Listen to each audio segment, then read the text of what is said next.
Well, good afternoon, friends. Good afternoon. Hope you're doing well today and that you enjoy a little bit of a warm weather, isn't it, in November here? And hopefully you are able to go outside a little bit anyway throughout some parts of these days here before we get into winter. But welcome. Welcome to Conversations with Dune and Friends. We have another wonderful guest joining us today, all the way from Eastern or Central Canada in the Ontario area. And so we have Jane Atkinson joining us. Jane Atkinson, the speaker launcher. Jane, can you still hear me in the green room there, my friend? Wonderful. Well, folks, do grab your favorite coffee or tea or a beverage or whatever have you, and feel free to join the conversations. Certainly tune in live, and it's more exciting that way, but certainly the recording is also available. But tune in live and really join the conversation, ask her questions, maybe put her on the hot seat a little bit now, but not too hot. We're all friendly here, so let's have a bit of fun and let's learn a bit as well, and let's really raise each other up during these difficult times. So let me do a quick introduction of our guest today, our special guest, before we have Jane join us for an hour and a bit here. Jane Atkinson, speaker launcher, Catapult your speaking business. Jane Atkinson has been helping speakers catapult their careers for the nearly 30 years. She's the author of The Wealthy Speaker 2.0, The Epic Keynote, and The Wealthy Speaker Daily Success Planner Journal. Prior to coaching, Jane worked as an agent for several years for several speakers whose career skyrocketed, and she also served as vice president of a speaker bureau in Dallas, where she represented several celebrities and best-selling authors and business experts. Jane's Wealthy Speaker School offers online courses, masterminds, and private coaching programs for speakers at all levels, helping speakers position their almighty, to gain those almighty higher fees. Now, prior to coaching, again, all that experience really helps Jane bring a broad stroke of or broad spectrum of experience and insights. So with that, friends, please help me and welcome our guest today, Jane Atkinson. Good afternoon, Jane. How are you doing today, my friend? I am so happy to be with you and your friends. Fantastic. So tell us a bit more. You have quite a diverse career, but it was all really about speaking and training and really stages and events. Tell us a bit more about that. Give us the backstory beyond the bio there, Jane. Well, when I was 25 years old, I had every job under the sun. We drive around my hometown here of London, Ontario, and it's like, I work there. And so I had a lot of temp jobs, which allowed me to see the inner workings of business. So I worked at a radio station, and I worked at 3M, and I worked at an airline and an accounting firm. And so I was kind of on the lookout at that age for, well, what am I going to do? When I grow up. So I was waitressing at my local neighborhood pub, which I still frequent. And I was working a temp job during the day.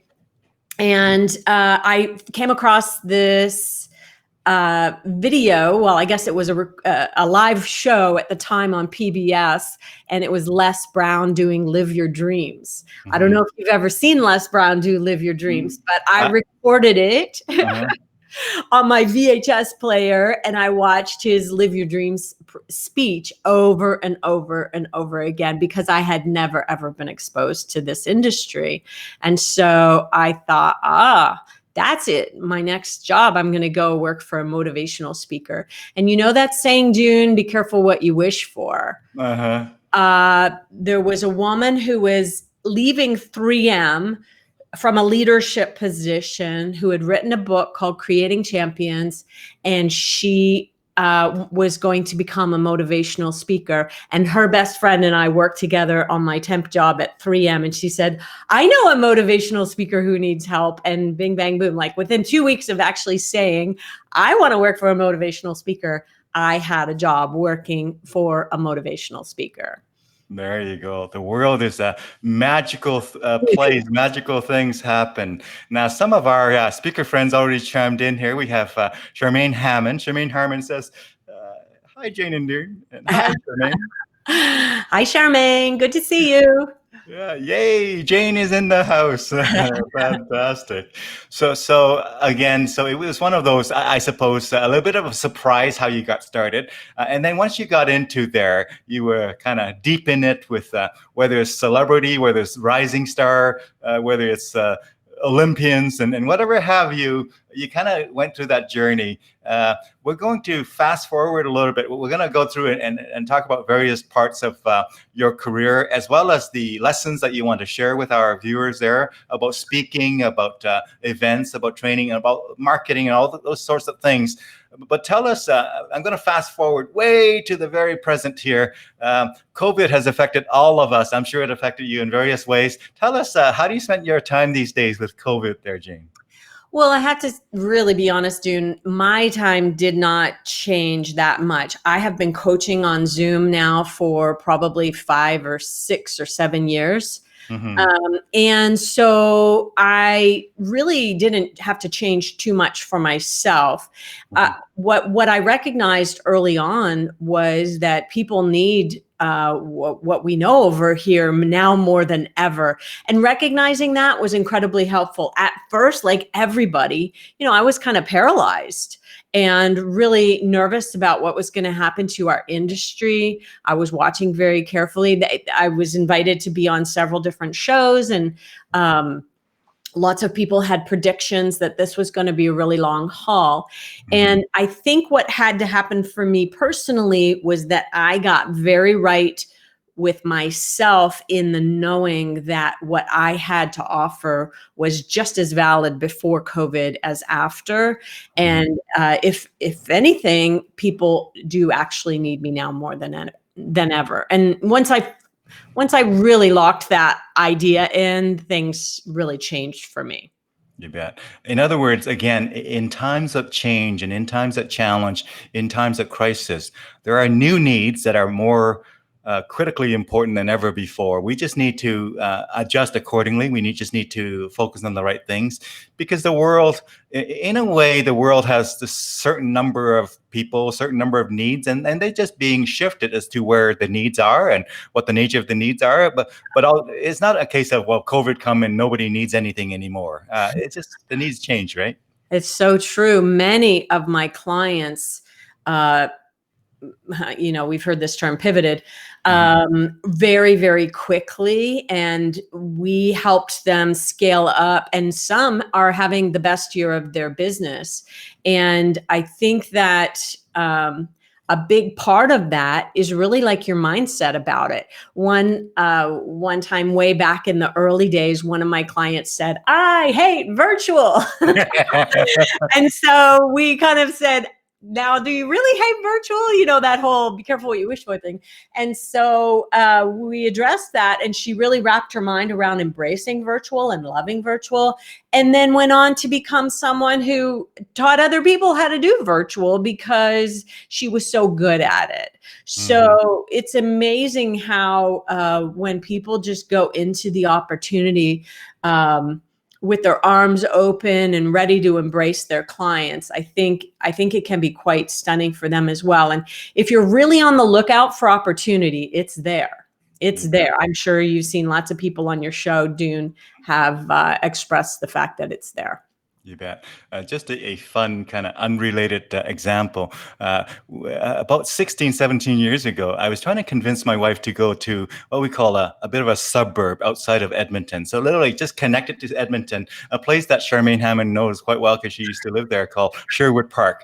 So Oh, yeah. Sherwood Park is like connected to the city of Edmonton, but Yeah. she thought it was way out in the boonies. It's like way too far. And I, somehow I was able to convince her to actually, we bought an acreage lot and built a house here, right? And we moved out to the acreage, and she loved it. She loved it. But it was one of those things where she didn't know she would be able to leave the quote unquote big city. Edmonton is relatively big over here.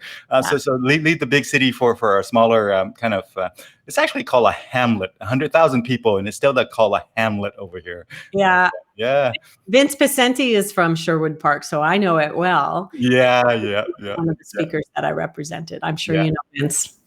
Yeah. Vince was on and this show here, and we had fun as well. So I'm glad to hear that you have found your way through the COVID thing. Sounds like quite early on. And again, you mentioned it's just a mind shift. Once you have that mind shift, the different way of seeing this challenge, then everything fell into place and rather quite quickly and very, excitingly, I'm going to say, for you, because you probably have just as much work as before and probably more flexibility, not having to drive around so much. Hey, well, I've never driven around. This is exactly how I've done my business all along.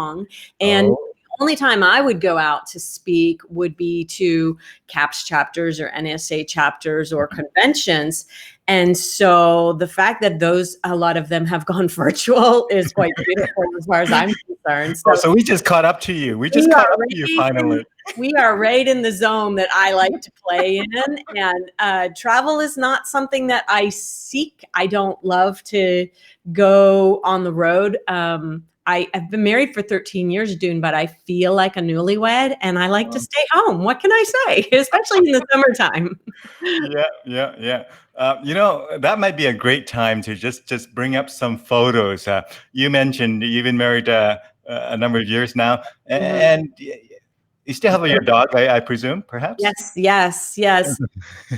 So, different than sort of years, I can't remember. Yeah, different than the typical convention. I'm actually going to bring up a more of a personal set of photos first rather than business. Well, we'll get back to speaking and everything in just a moment here. But for now, I'm just going to bring, as a way of just getting to know you a bit better, I'm just going to bring in these photos here and tell us what your thoughts are as these photos sort of come up here. And so I'm going to just go ahead and in relatively random order, I'm just going to, I think I'm going to start, let me see. I'm going to start here. I'm actually going to start right here.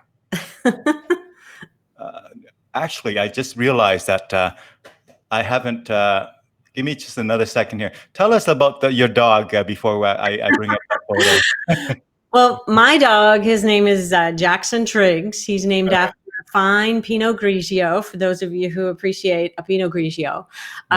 He is a Labradoodle, and he is just my work buddy. Whenever I am home alone working, he is sometimes a little too close to the roller chair. I'm sure many of you can relate to being worried that you're going to roll back someday and go straight over their paw. But he's an amazing buddy to have with me, and he's just like a constant companion. And I've done, how we're in the middle of election and things like that right now in the United States, and so dog postings, I'll I'll show you mine if you show me yours types of posts just to ease the tension. I would try to ask a question that was like just slightly political, and it would go very, very badly. So that came down and up goes a picture of a dog. And I know that a lot of people can love posting their dogs and can appreciate having a good buddy with you at the office all day. Yeah. A friend, Charmaine, chimed in again, and she said she loved living in Sherwood Park and really loved living in Vancouver these days as well. Very groovy, she says.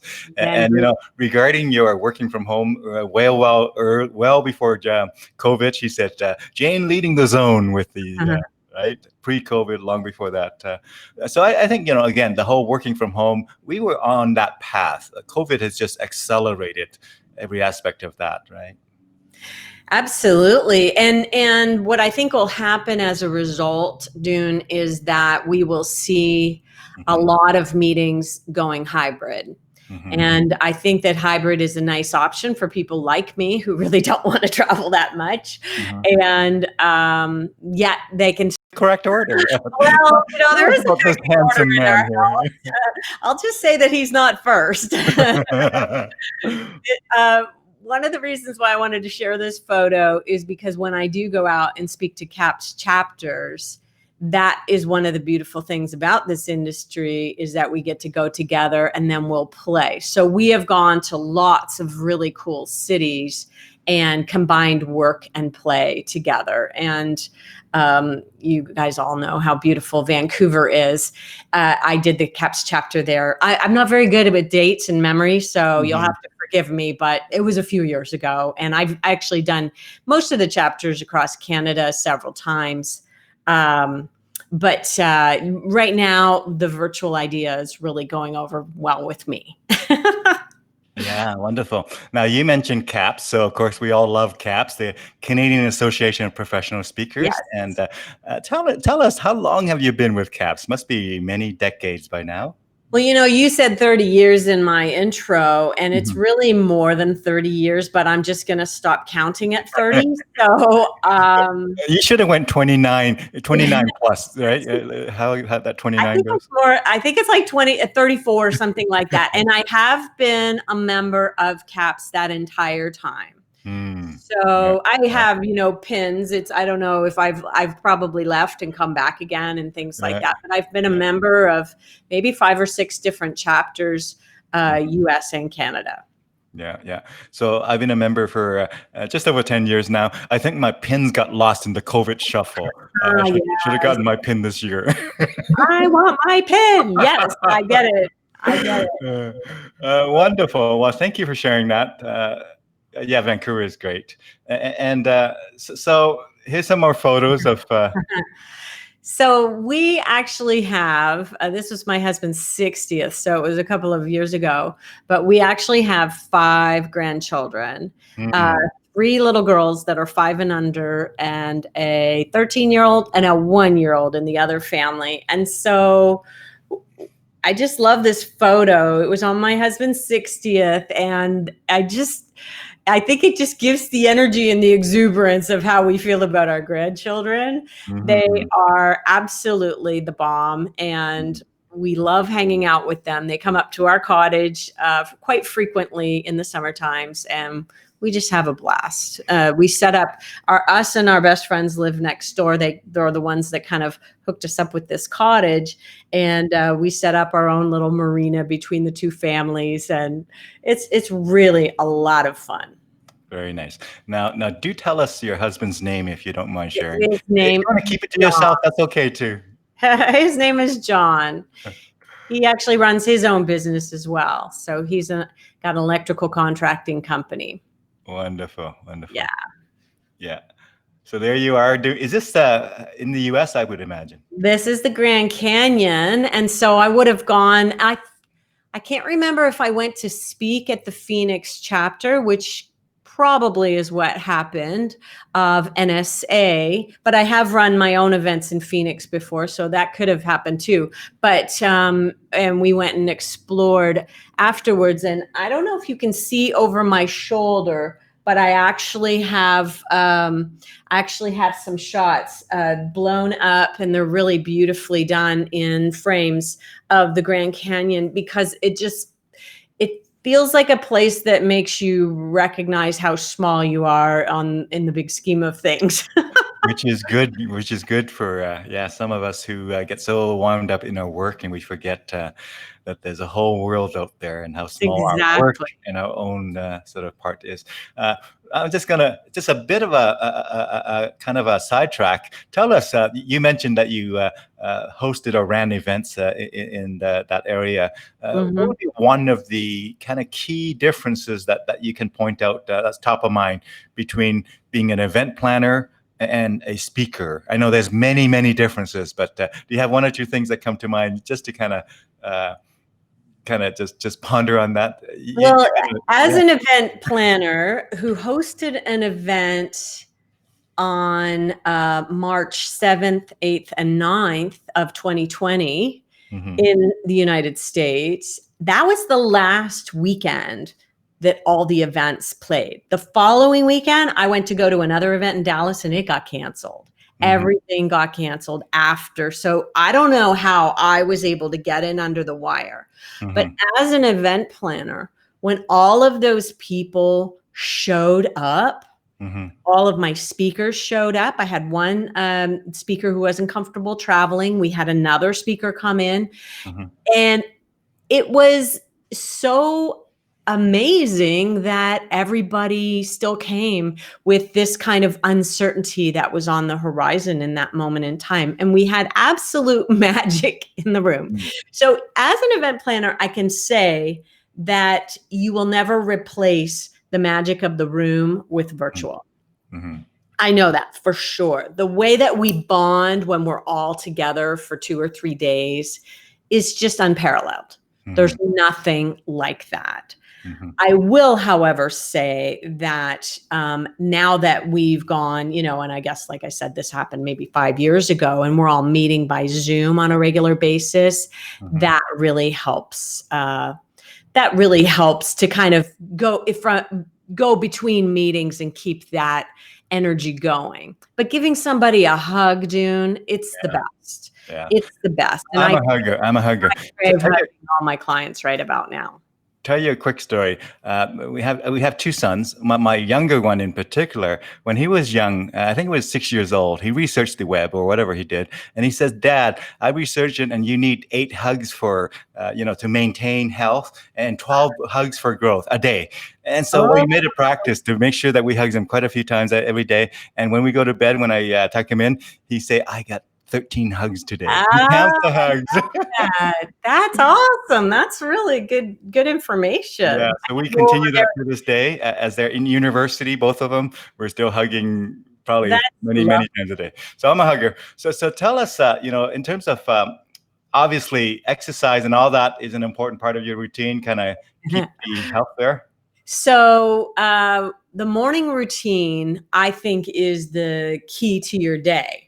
And when you forget about it, and this is the thing that a lot of speakers, I'm sure, who travel all the time have likely noticed, is that when you can get some sort of rhythm going, that it becomes even better. So my husband made me this board that I can put there, so the laptop can be right there, and I can be on the treadmill working or learning and getting my steps in. And I think that it's something that when you, first comes the treadmill, then comes the journal and the writing and the gratitude and all of the things that I do inside the Wealthy Speaker Daily Success Journal. And then comes whatever learning that I'm about to do for the morning. So when I don't do that, Dune, things are not, like I said, they feel a little untethered. Like, you just don't have this groundedness to your day. And so I just think that I threw that picture in. I don't like the picture at all, but I threw it in just to talk about morning routine because I think it's so important. You bet. Yeah. Human bodies, we're a machine that requires grease, that requires fuel, require all kinds of stuff. You can't just, it's important. Now, of course, this is another way to recharge. I don't know if we gave you the before picture on that, but we actually, maybe the lesson in this one is really about taking risks. So this cottage came up far before we were ready financially for it. And now looking back on it 4 years ago, that this was the best decision we ever made.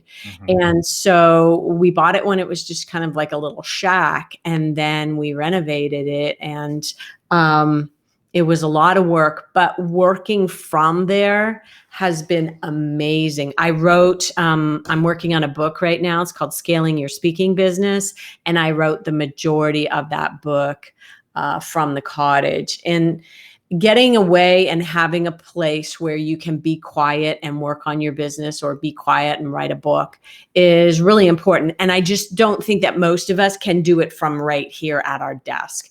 One of the writers, Sam Horn, always said, you need a third spot to go and do these things. And so that is my third spot.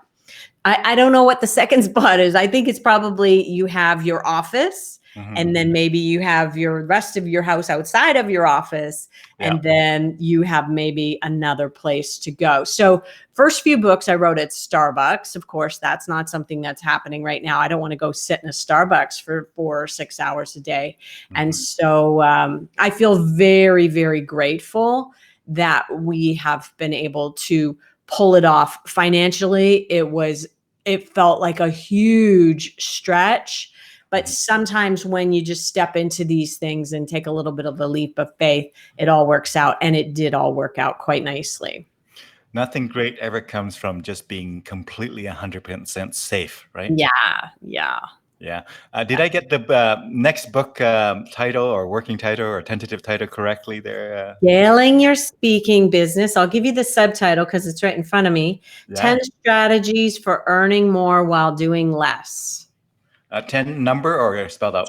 Number 10, strategies for earning more while doing less. So, I mean, if anybody, we're going to have that out in the new year, and it's really scaling is really the thing that's top of mind for me right now. And with my clients, the people who are in my masterminds or private coaching clients, that's really what we're working on, even during COVID.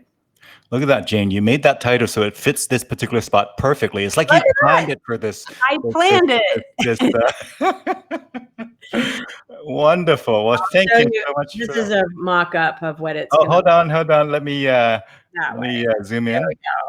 There we go. That's just printed off on my printer, and it's not the final version of the thing, but it'll give you an idea. So you look for a red book. Yeah, wonderful. Cool. I'm going to go back a little bit, and let me just see here. I'm going to tell us about, is this the same place? That's the same place. So that's what I'm looking at while writing, and that would probably be a morning shot. So about 7 a.m., this is what's happening outside the bedroom window. And it's just so peaceful. It's so relaxing. And at the end of the day, you hop on the paddleboard and just go around, and it's a real decompression place. And I think it's nice. And I understand that not everybody has the ability to find one of these places. If you do, you have a lot of gratitude for it, for sure. You bet. Again, the idea is if you want the brain to think of different things, you have to put it in different environments. Yes. It doesn't have to be, a fantastic lake lot or anything like that. It has to be different. If you're in the same kind of boring, kind of gray room every day for work, and then you spend just extra hours in that same gray room to try and be fantastically creative, you work kind of swimming upstream a little bit, right? Where I wrote the first 1 or 2 books is I had a little trailer that I bought before John came onto the scene. I thought, if I'm going to move to Ontario, so I had lived in Calgary, Vancouver, Dallas, and then kind of came back and landed in Calgary. And I was trying to negotiate with myself to come back to Ontario, where my parents were getting older. So my mom's still alive. She's 90 and she lives like 5 minutes from me. And what I was trying to negotiate with myself was, okay, if you're going to move to Ontario, to London, Ontario, where there's no mountains and there's no ocean, because I was spoiled with Vancouver and Calgary, and even in Dallas, I had a great view. I said, you'll get yourself some sort of recreational place. Right. And so when I was in my 20s, I guess it must have been, I bought this little like $15,000 trailer and started fixing it up and making it my own. And that's where I probably wrote the first 2 books. And so, I didn't have like anything really amazing at that moment in time, but the growth with all this invested time is significant. It doesn't have to be extravagant. It just has to be some signal, some solid and clear signals to the brain that you're in a different space, that you're in a creative space, you're in an exciting space, you are in a space that you want to, however that translates for each one of us, right? Yes, exactly. Exactly. Wonderful. Well, thank you for sharing that. We're going to go dig deeper into the whole professional speaking and all those kinds of things. So the first question I'm going to ask you, by the way, I'm making this up as I go. I don't have a list. I'm just making them up. That's fine by me. That's how I roll. There you go. So the first thing I want to ask you about that is, uh, do you think professional speaking has changed over the last few decades? And what are some 2 or 3 key changes that occurred over the last few decades that you might want to highlight for us? Well, I would say the biggest change and the most significant thing that I've noticed is that before, this is actually a quote from Brian Palmer, who is the owner of National Speakers Bureau. Before, people wanted to hire quote unquote professional speakers, Mm-hmm. whereas now they just want to hire smart people who happen to speak. Mm-hmm. And so what I see as changing is the way that we position as an expert versus a speaker. Mm-hmm. It's no longer when you come to my website, hire me, I'm a speaker. It's here's the problem I help to solve. Mm-hmm. Mm-hmm. And the more clear you can be about that. So I would say that's the most significant change. Everybody could be vying for your spot on that conference roster. It might be a podcaster, it might be a YouTuber, it might be some sort of social media influencer, it could be a university professor, it could be someone who owns a large company and they're a leadership expert. You know, there's all kinds of places. Whereas before we were in the industry and it was professional speakers who were, you know, the ones who were doing a good job out there on the platform.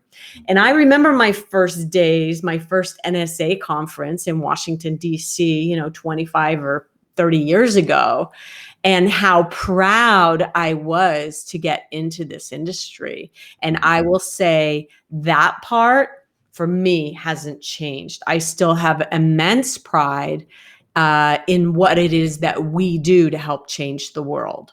Mm-hmm. And my small part in that is helping other people get out there and get booked.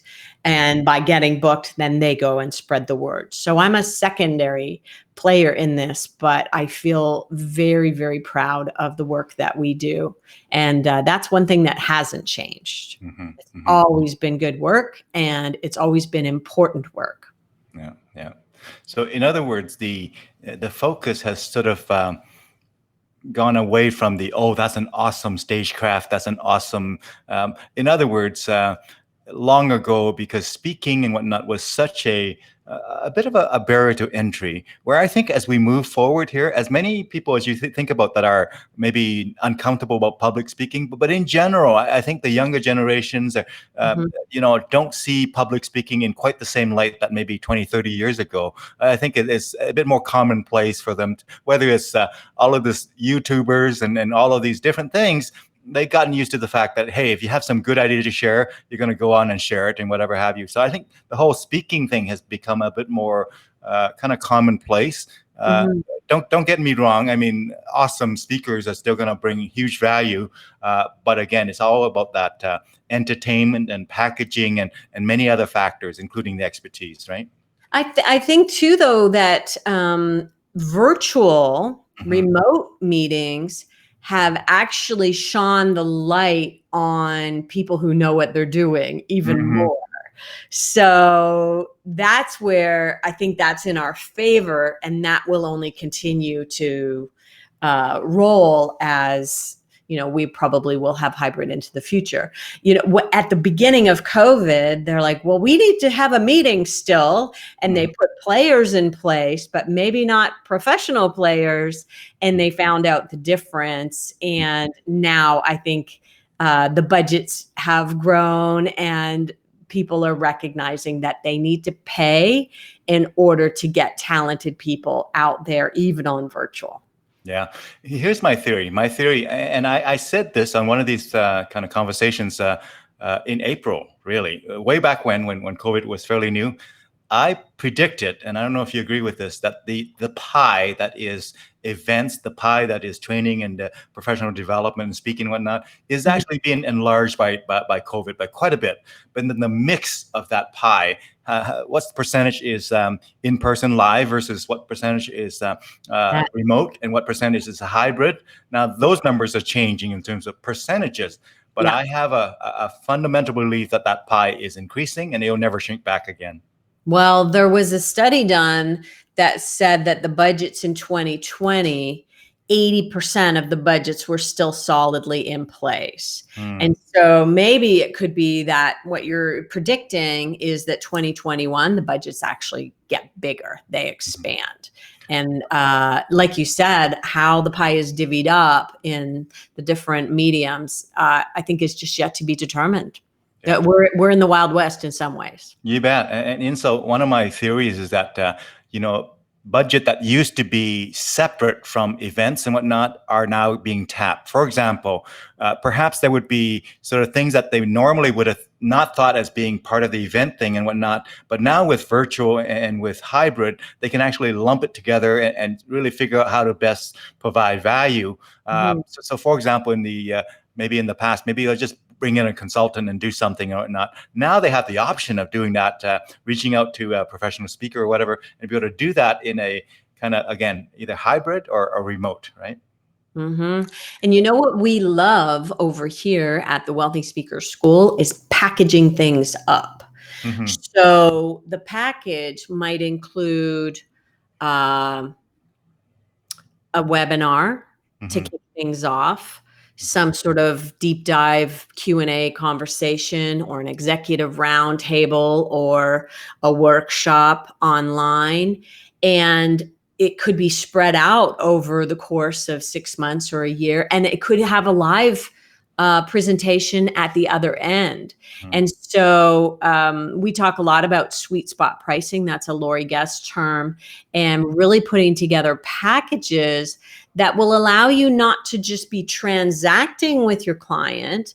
Okay, typically the call starts off with, "Are you available in such and such a date? Can you do virtual? And what's your fee?" Hmm. Those are the things that people are asking. But then when we start digging into, well, why do you want to do this? What's the initiative that you're working on here? Then we can start to say, okay, well, option A is just what you said, that date and that one event. Option B is going to give you a real movement towards solving this problem. So we're moving from the one transaction to something that's far more transformational for our clients. And I think that people are showing up and they have the budgets for it. So Yeah. we're turning, a $10,000 event into a $30,000 or $40,000 event or something like that. Yeah, if I can use an analogy just to, again, for fun as well as, I really believe that what we're grappling with speaking and whatnot is really similar in many other industry, many others. So I believe in this commonality that run across all industries. And just for fun, I'm going to pick on the, let's say, car or automobile, right? So I think we're heading towards, love it or hate it, I think eventually we're going to head towards people are not selling cars per se, but they sell transportation. Mm. I think that's where we're heading. I don't know how fast we're going to get there. There might be an event that will actually accelerate that. But my prediction is that in due time, people will be thinking transportation is what I want to buy. Transportation is what I want to sell, and not cars. So cars would just be one of those components, just like speaking would be one of those components. You're not selling the session, you're Mhm. selling Yeah. transportation. You're selling the outcome, right? So I think we're all heading that way, I think. Well, remember, software had gotten that way. As an IT guy, going back all the way to the mid 80s when I was paid to program software when I was still in grade 10. So what happened is, remember how we says like, if you didn't give me the software in a box with a CD or a DVD, I'm not getting value. Why would I pay you to use some stuff on the cloud? Like, why would I ever do that? Well, guess what? We've gotten over that. We've gotten Yeah. over that. We Big no longer focus on the software or the box or the DVD or something that we hold on to. We actually say, what kind of utility does it give me? Does it allow me to, keep books? Okay, I'll pay for that, right? So software has gone that way, right? Yes, absolutely. That's a great example. So I think everything is going that way in the long run is because there's so many options of how the need can be met at the world as a sort of a society. I think we're going towards, okay, just meet my needs and I'm going to be more flexible about how you meet my needs. Whereas, in the early days, we tend to be more prescriptive about, give me this or give me that or, whatever. I've heard someone saying this term, and I'm not sure if it's exactly applicable, but what we want to be doing is selling ice cold water to really thirsty people with money. And when you have the water and they have the need and the money, you've got a nice match. And so whatever that looks like for them, whatever their thirst is for, when we can take them from the beginning to a solution, there's some budget out there for that. And I think that that's just up to us to be creative in how we solve their problems. Yeah, that's a great point. And I'm going to maybe bring in this photo and demonstrate. These guys were thirsty as well, I think. One of the things I wanted to say, the reason that was a planning meeting for something, let's just call it. This was actually where that first little trailer that I had was on this beach, Grand Bend Beach. And my two buddies, Greg Schenkel and Bob Parker, both former presidents of CAPS. Actually, Greg's a president right now. And I wanted to talk about the camaraderie and the reason why you kind of come in off the island to doing your business alone and join an association like CAPS or NSA or the Global Speakers Federation is we have been friends for over 20 years and we share business ideas. And I cannot tell you, when I have like, hey, has this ever happened to you before type questions, it's amazing to have people who you can share. And I would say this last 30 years in these associations, I have developed friendships. The very first NSA meeting I went to in Washington, D.C., I have many of the people that I met there I'm still friends with. Wonderful. Yeah, I mean, we in CAPS, many describe it as more of a family than a group of friends and colleagues because we really help each other out. And it is a really caring and giving community that is the only association. I used to belong to 12 associations at the same time. And it's the only association where everywhere we go, we see people, we start with a hug first before we talk about anything. So no other associations do that. Yeah, that's why it's so hard not being able to hug people right now. But yes, it's just the camaraderie is priceless. Yeah. I love this photo. I mean, speaking and just in the moment there. So Dune told me that I had my Yeti backwards. So just FYI, if you have a Yeti, there is a right way to do it and there is a wrong way to do it. And that particular picture, it's completely backwards. Now, I was pointing the wrong direction. So in that case, the way the microphone is picking up the sky on top and kind of above you. Pardon me? Is picking up the sound from the sky in front and above you rather than you. Right. Our podcast I've been interviewing people probably for 10 years, but until I actually committed to doing the podcast once a week, it was just kind of there and struggled along. The minute we went once a week, and I want to just recommend this as a point that whatever you decide to do it consistently. As soon as that happened, our numbers started shooting up and up and up and up. And now we have a really strong podcast and I'm really proud of it. And I just tell us the name of that broadcast so we can put it on screen here for our viewers. The podcast is the Wealthy Speaker Podcast. Wonderful. The Wealthy Speaker Podcast. Yeah. With an S on speakers? Pardon me? Is there an S at the end of speakers? The Wealthy Speaker Podcast. No S. No S. Got it. Thank you. Yeah, got it. The Wealthy Speaker Podcast. And so we have a lot of people on the show who are very topic specific. So if you want to learn about copywriting, if you want to learn about how to write a killer bio, if you want to learn about, what goes on a great website, that type of thing, we kind of hone in on lots of different topics. And I know that lots of CAPS people have listened to the podcast for a long period of time. And I get a lot of really good comments on it. Wonderful. Well, keep that up, my friend. I know you are looked at by the speakers community, both in Canada as well as US and beyond, as one of the experts in really, again, the profession of speaking, but not only from a speaker perspective, but from a bureau and from a event planner. And so all the other sort of dimensions being brought in as well. Yeah, we try to have a really full range. So this was one of the events that I ran in Toronto, actually. And so Kelly Swanson, that was my one and only event that I've done in Toronto. We've done Toronto, Dallas, Atlanta, several times in Florida and Phoenix for our Accelerate Live conference, which typically will happen in sometime in February and March.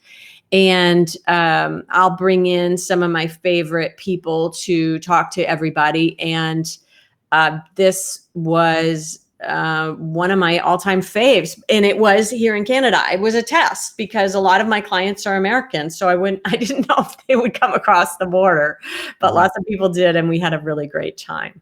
Yeah. I've been to one of her sessions, and she's great with stories crafting and all of those things. Yeah. Yes. Kelly Swanson is amazing. If you haven't seen her work, make sure you check it out. So tell us, you wrote the first one kind of long ago. Prior to the Wealthy Speaker 2.0, there was a Wealthy Speaker, I suppose, 1.0. 1.0. Tell us about when you started with that project. Oh gosh, sometime in the 90s. I can't really remember, to be honest with you, Dune. Sorry. But yes, 1.0 was, well, let's say, I don't know. Yeah. Years ago. I have the recording of that because you did it into audio book as well. You can listen. I have had several times driving to Calgary from Edmonton and then back listening to you on that. That's nice. That was way before Audible was cool. But we do have our books out on Audible as well. And there's another one that I didn't have in that picture called the Epic Keynote. I actually have it right here under my mic. It's propping my mic up a little bit. I'll show you. And that one's about presentation skills and styles of wealthy speakers. Nice. So that's just kind of something to help people take it to the next level in terms of presentation skills. I think that that's always a good use of your time, is investing in your craft. Did I get it right on screen there, Jane? You did. Thank you. Wonderful. So that's awesome. And so this is a typical scene. We have people in the room and everybody's enjoying themselves. And yeah. So 2012 Toastmasters, I've done a few Toastmasters audiences, and I don't do a lot of speaking anymore, but they were a very, very enthusiastic audience, and I thought you might have some Toastmasters listening. So I wanted to make sure I gave them a shout out. That was a Toronto chapter. I can't tell you exactly which one, but back in 2012, really, really, really enjoyed my time with them. Yeah, Toastmasters is a great organization. And of course, Toastmasters is also evolving in the last number of years as well. More focus on leadership in addition to speaking, and also more into a little bit more professional speaking, not just the kind of Toastmaster traditional thing. So they're evolving, but it certainly is different focus than CAPS or NSA. Folks, by the way, NSA is the other NSA. It's called the National Speaker Association in the US, which is our sister organization. Yes, not to be confused with the National Security Association or administration. Authority or something. Yes. I love the orange, my friend. I love the orange background. Was that around the house or in the studio or? This was down at that beach that I showed you where Greg and Bob and I were. I had a photographer who was and I've used her several times now. She did the shot with the microphone of the podcast. I hired a wedding photographer, which I'm sure some photographers would probably poo-poo that idea, but she was fantastic. And so we went down to the beach for my first photo shoot. And then we've also done some lifestyle photos for, the Instagram feed and things like that since then. And really quite inexpensive. And she's come back to me with really good quality work. So that's just an idea for people if they're looking to have, more. Think about your photography as more of a bigger branding idea than just your headshot. You really want to have a lot of photographs to be working into your social media feeds. And most of us are kind of curating those feeds nowadays. And somebody has been using my Instagram feed. It's Jane Atkinson 1 on Instagram as like the poster child for something. They were like, look at this feed as an example of a good feed. So that was impressive to me. And you called it orange, but it's actually red. That shade of red you'll see throughout the whole feed. It's just our branded color. And so, Dune, you're probably a little bit colorblind. Maybe, I don't know. A lot of men are. I'm going to bring up your website because you allude to it. So tell us a bit about your website and what people might find on there. Well, really, you'll see that we have really gotten very clear on who we serve and how. And so you'll see our branded colors on there, of course, and we want it to be visually appealing. But more importantly, do people know where to go kind of first and second and third?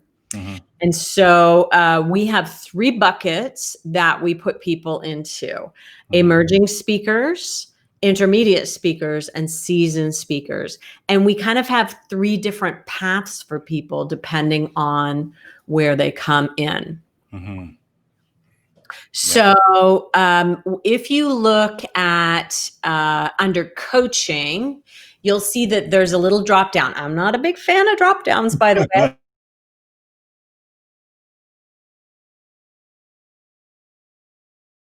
And pro, and that's the path that takes you down the various paths. Something to note is that the podcast, the latest episode, is always up at the top. It's the scrolling feature, and I think I stole that from Amy Porterfield or one of the bigs, and I thought this is a really neat idea. And so people can listen to that latest podcast right from there, which is kind of cool. Like a radio station. Yeah, kind of neat. So, we try to get our language, getting people to lean in. If your business plan includes speaking for money, and plenty of it, I can help. That's allowing people to go, okay, I want to speak for money. Yes, please. What have you got for me? And so, we kind of take people through the process. And then we have different options, of course, as you scroll down. That doesn't look very good right now, but as you scroll down, you've got kind of various options of for people to take advantage of. This is the formula that we actually just put out there. We'd never really promoted the Wealthy Speaker formula before. And I was writing a blog post about how you should have your formula and tell people how you're going to help them on your website. And so we designed this formula. If you scroll down just a little bit more, you'll see kind of what everything is all about. So we've had this ready, aim, fire process in our business now for a long time. And now we've just mapped it out and said, if you want help, here's how we're going to help you. And the Ready, Aim, Fire formula is at the crux of the Wealthy Speaker 2.0 book. It's at the crux of the coaching that I do with people every day. It's at the crux of everything inside the Wealthy Speaker School.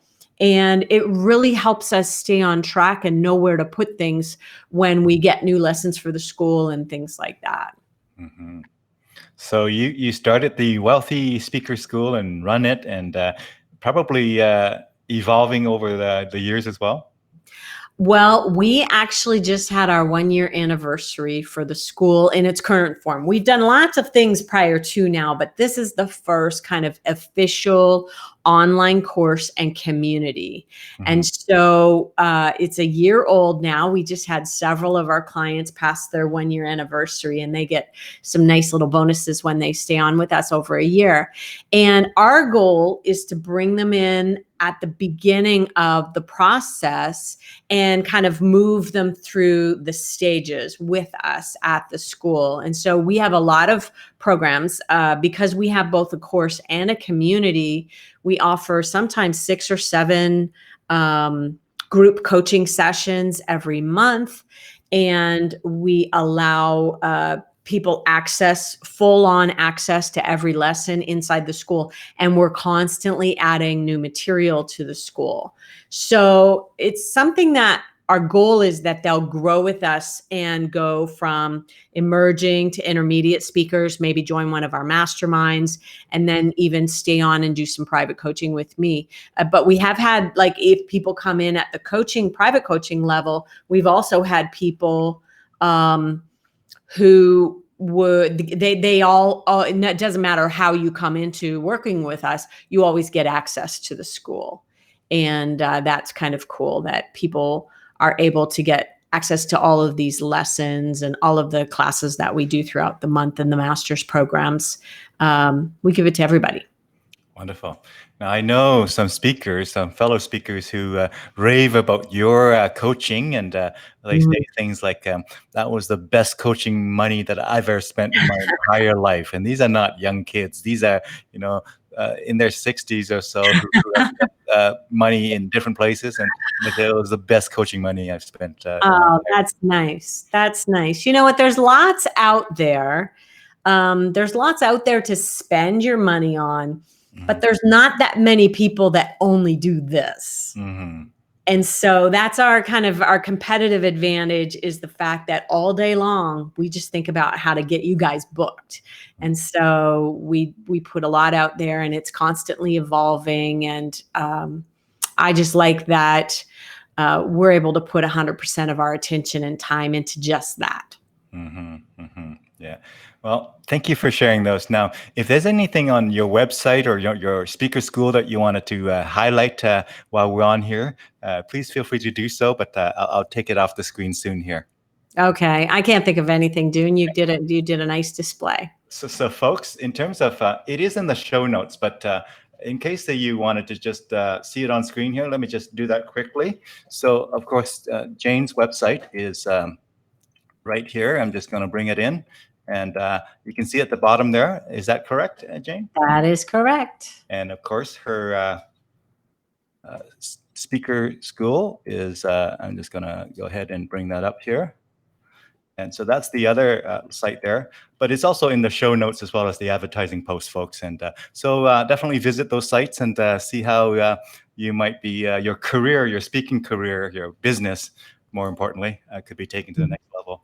So Jane, tell us a bit more as you kind of think about, I'm just going to sort of back up a little bit, and I'm going to ask you this other question. Do you have a interesting fact that some of your friends and colleagues and coworkers would be surprised to hear, to learn something? It could be anything. We're just having fun here. I've got a little nugget. You think you're throwing me under the bus, but you're not. I've got a little nugget for you that most people would not know, that I lived in Australia for a year, and I was a deckhand on a fishing trawler. And so we would go out on this trawler, I guess it was, every night. It was just me and the captain on this trawler. I'm 25 years old, so I had to check him out pretty thoroughly before I actually went and did this, because we're out on the Great Barrier Reef, just us. Yeah. And there's the next nearest boat is a long ways away. And so we would go out and shine the light down into the water at night, and then we were trawling for prawns, and I can still remember how big they were, because I can still feel them in my hand. They were big. And so what we would do is dump the net, and then we would sort through and keep the prawns, and then anything that we might, because I was both the cook and the deckhand. So I was always scrolling for what we might want to eat for breakfast that morning. Mm-hmm. And so we'd get scallops and things like that. But when I was popping the rest over the side of the boat, you would look down and there'd be dolphins there eating all the scraps, all the fish that you were throwing off the boat. And then if you look down even further, or the dolphins disappeared, there would be sharks. So what you probably wouldn't know about me is that I have served as a deckhand on a fishing trawler. Wow. that there you go. You find out about things that after working with people for a long time, and all of a sudden you watch a broadcast or a podcast, and all of a sudden you learn something else.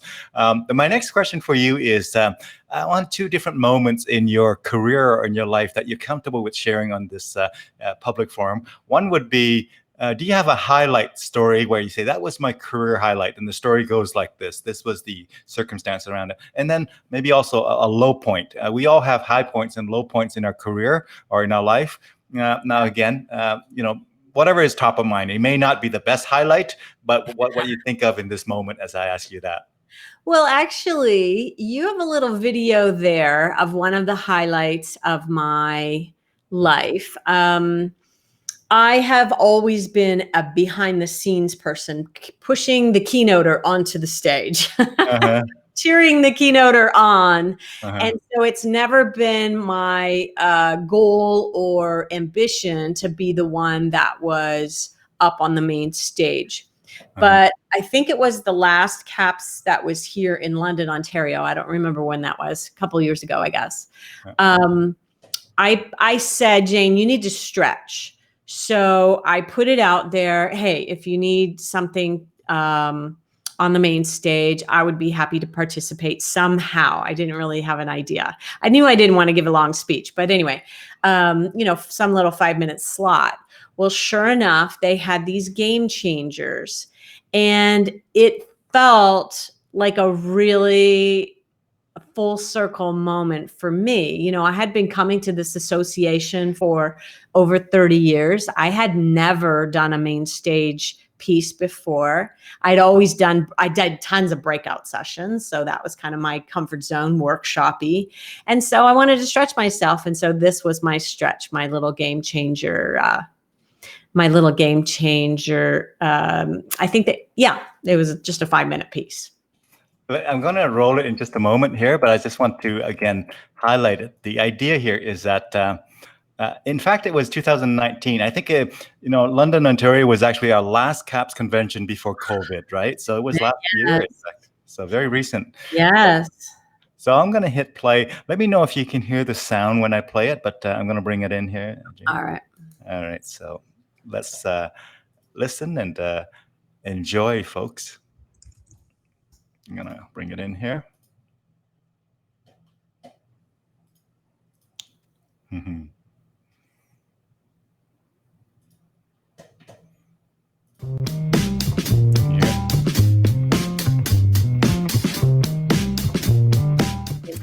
Have you got your income goal in your head for 2020? Think about what it is that you would like to be earning in your business in 2020. Have you got a goal? Don't worry, I won't ask you to shout it out. That wouldn't be Canadian. This game changer is called as if thinking. As if. You've got to do the air quotes, and it's not to be confused with as if. As if thinking takes the goal in your mind and allows you to make all of your decisions from that place as if your income goal is already happening. You got it? So you've got some decisions to make. Maybe you need to up-level your video. Maybe you need to up-level your website. Maybe there's somebody out there who can help you solve a problem and you need to hire them. As if thinking would have you coming from that place.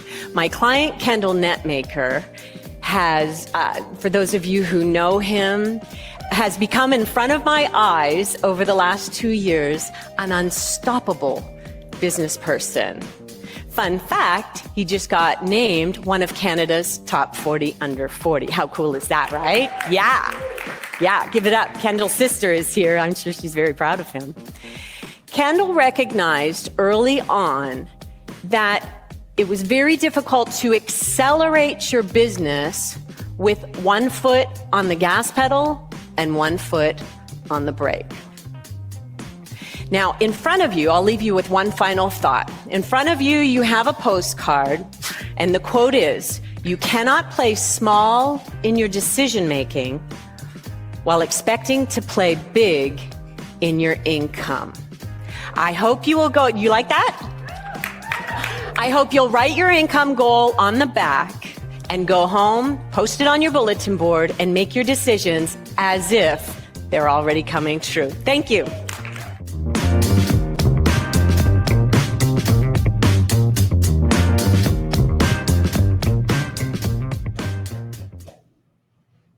Most people don't like to watch themselves, Dune. Yeah, it's same with singing. You know, I have some wonderful singers who said, "Oh, the first time I heard myself on the recording was a little bit Yeah. tricky." Yeah. I gotcha.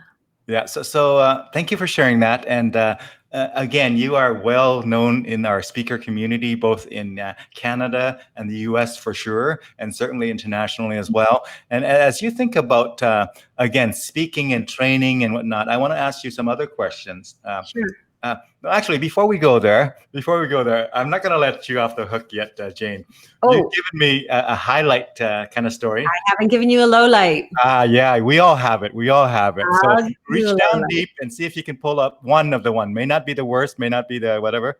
Can you think of one that was a challenging time, a story around that? Yes, it was a launch that didn't go the way that I intended a launch to go. So I think it was some version of the Wealthy Speaker School prior to it. It was the rendition of that. And so we were getting ready to launch it. This was maybe 3 or 4 years ago. And we did this big webinar, and the goal was that people would just sign up from the webinar, and afterwards, Dune, it was crickets. And I was just like, oh, that, you know, when you get ready for something and you get ready and ready and ready and ready and ready, and then finally it happens and it does not go the way you want it to.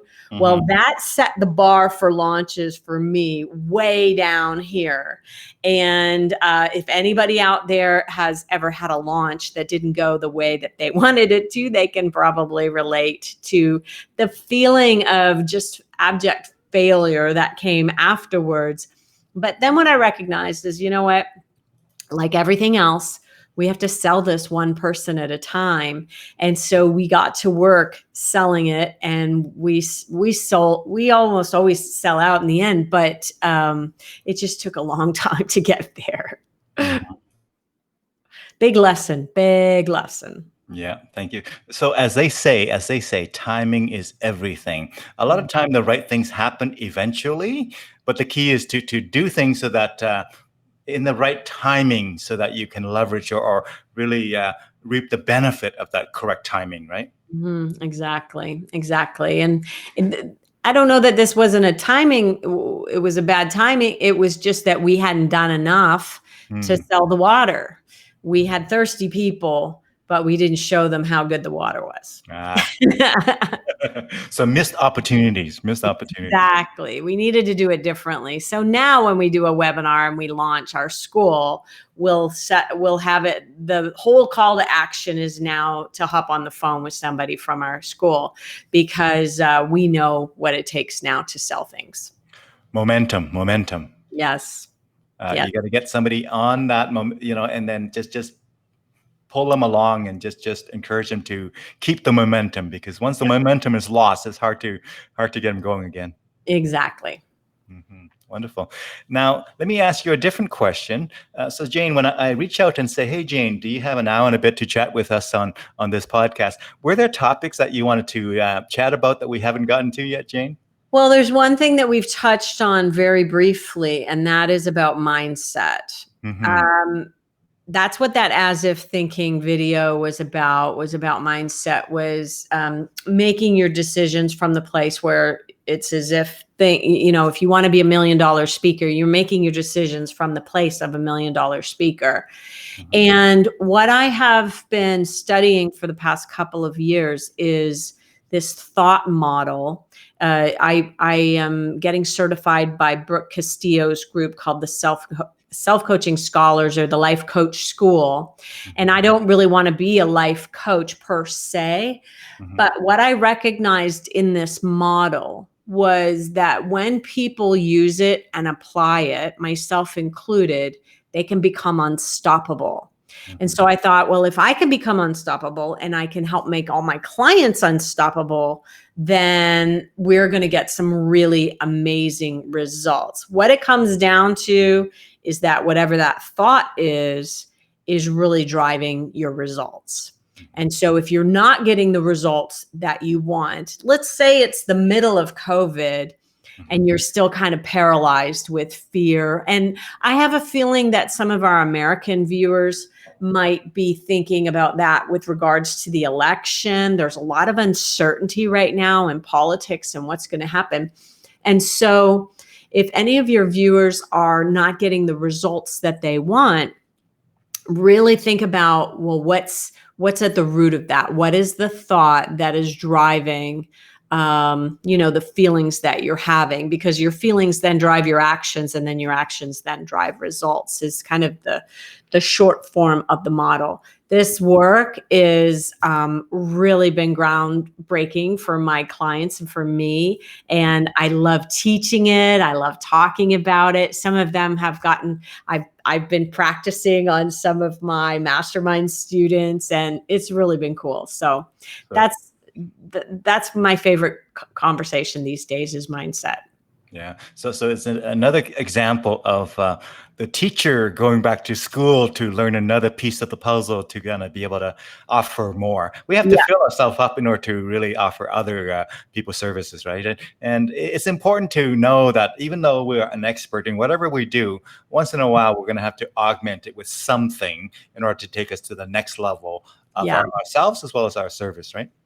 I think that I am my best when I'm learning. And I think that that's probably, I have a lot of clients that are certainly like that as well. And, I have over 10,000 hours as a coach, 15 years as a coach. I didn't need this, certainly, but having it as a tool in my tool belt is really, really helpful, because sometimes people, if they're not getting the result that they want, we just really have to examine what thought, like that example of the girl who said, I hate virtual. Well, guess what results I hate virtual is going to lead her to? As soon as she made that switch, everything changed for her. And that would be the same as somebody who says, I hate money. I hate money. I hate money. I hate money. Exactly. But I also like food. Yes. You really have to think about it. It's also helping us discover what our thoughts are about money. And I grew up believing money doesn't grow on, I grew up hearing money doesn't grow on trees. And what my young mind made that to me was that you had to work really hard for money. But we have a philosophy over here about building the speaking business of your dreams. And if it's out of balance, if you're run by your business and you're working your butt off and you're not getting any time to enjoy, then what's the point? So really, the Wealthy Speaker lifestyle is all about balance, as well as earning the kind of revenue that you want to earn. You bet. So a bit of a holistic approach. And so as we wrap up here, Jane, I would like to ask you a couple of things. One of them is, do you have a kind of an overarching story, or I'm going to hand the steering wheel over to you kind of to take us home. If you do sing, go ahead and sing us a song. One of our other guests, a Hall of Fame speaker, at the end, I asked him to do this and he did stupid human tricks. That's what he wanted to do. So nothing is, kind of out of range here. So and you can take as long as you like. Okay, this could be you could present on whatever topic you wanted to. I'm All just right. handing over but before I do that, let me just say again, thanks to our viewers who tune in live to watch us and for the comments earlier, and thanks to those of you who tune in later on to watch the recorded version. And feel free to again put comments in the comments section even after the show here, and we'll respond to your comments and questions and whatnot. But before we get to you taking us out here on this show, Jane, I want to say again, thank you so much. Thank you so much for spending the time with us. I know you're very busy. We're all busy, and thank you for taking the time to join us here. And My thank you for pleasure. the insights that you shared. But I'm going to turn the steering wheel over to you, my friend. You're a podcast host. You've done this many times I don't before. have any stupid human tricks, though. That's There you go. sure. But You I can do do have anything. a You can story. juggle. You can juggle. I do have a story Okay. that is about a speaker named Vince, who is from Sherwood Park, Alberta, who was an Olympic athlete who didn't win at the Olympics. And he transplanted himself down to Dallas. He met a woman and moved to Dallas.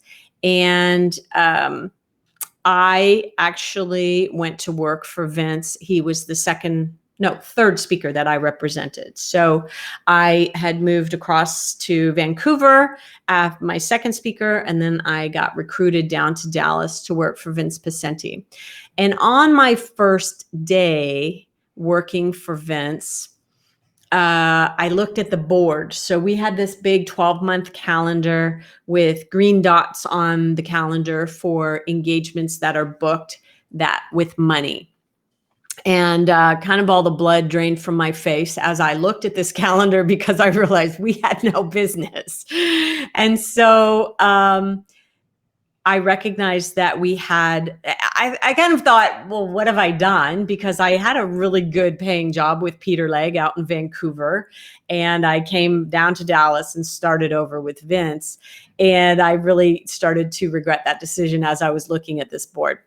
But we went out that day and we, over beer and burgers, we decided what some of the big goals for the company were going to be. So I said, hey, Vince, what do you want your fee to be? What's a really big goal?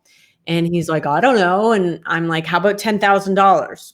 Okay. So we put $10,000 on the list. And then we decide that we want to secure him to speak at MPI, that's Meeting Professionals International. And then we also there was one more thing that we wanted to do. We wanted 80 engagements per year. And so fast forward 5 years, check. We checked all the boxes. We got, I think MDRT was on there as well, the $1 Million Roundtable. We got MDRT, we got MPI, the fee was $10,000 and we were doing 80 gigs a year.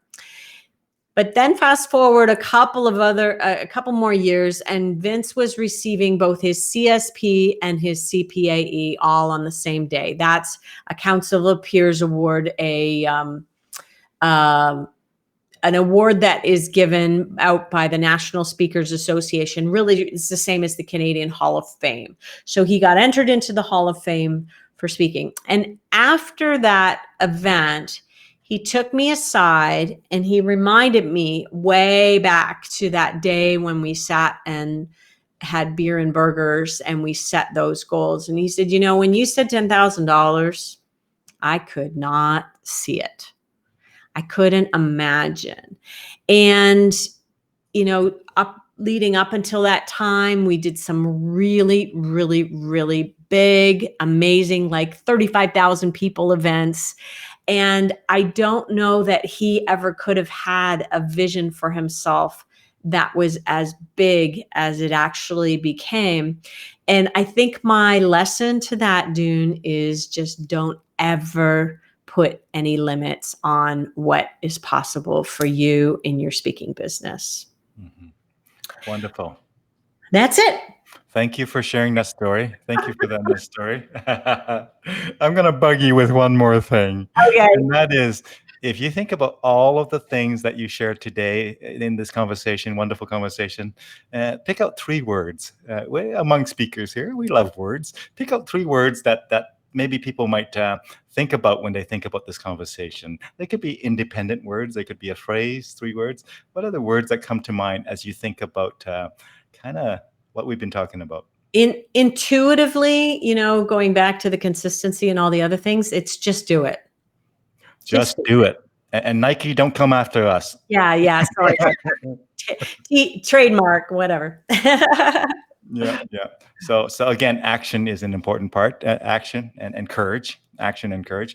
So again, thank you so much, Jane. I really appreciate it. And I think I might have got the introduction, your location a little bit off. I knew I said kind of Toronto, Ontario, but you're in London, Ontario. London, Ontario. There you go. Yeah, people would learn. get upset if they thought, oh, that's just a suburb of Toronto. It's not. It's not. It's a completely different place. London, Ontario, everybody. We're at the last CAPS convention before COVID. I had a great time there as well. Yes.